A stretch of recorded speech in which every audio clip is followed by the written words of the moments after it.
Guys এই দেখেন ফ্রিজে গরুর মাংস আছিল, তো আমরা মানুষ 5 জন, তো মাংস এইটুকু আমাদের হবে না, তাই ভাবলাম কি করা যায়। এগুলো কিন্তু রান্না করা মাংস, তো ভাবলাম এই যে ফুলকপি আছিল, এই ফুলকপি কষায়া তার ভিতরে এই মাংসগুলো দিয়ে দেব, তাহলে রাত্রের জন্য আর চিন্তা করা লাগবে না। তো দেখা যাক, আজকে আপনাদের দেখাবো রান্নাটা, তো আপনারা দেখবেন কেমন হয়।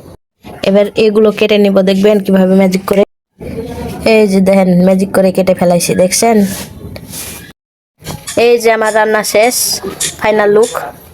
তো খাওয়ার পর জানাবো কিরকম স্বাদ হয়েছে আর কি। তো গাইস এই যে রান্না শেষ, এখন আমার খেয়ে দেখার পালা, কেমন লাগে জানাবো। তো আমি একটু খেয়ে দেখি। বিসমিল্লাহ।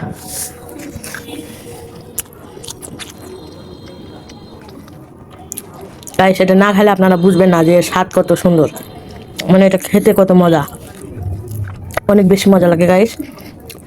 তো আমার কাছে অনেক মজা লেগেছে, আর আপনারা এটা স্বাদ বুঝবেন না না খেলে। তো এই যে আমি আবার একবার নেই, আসলে অনেক সুন্দর, মাশাআল্লাহ, অনেক মজা।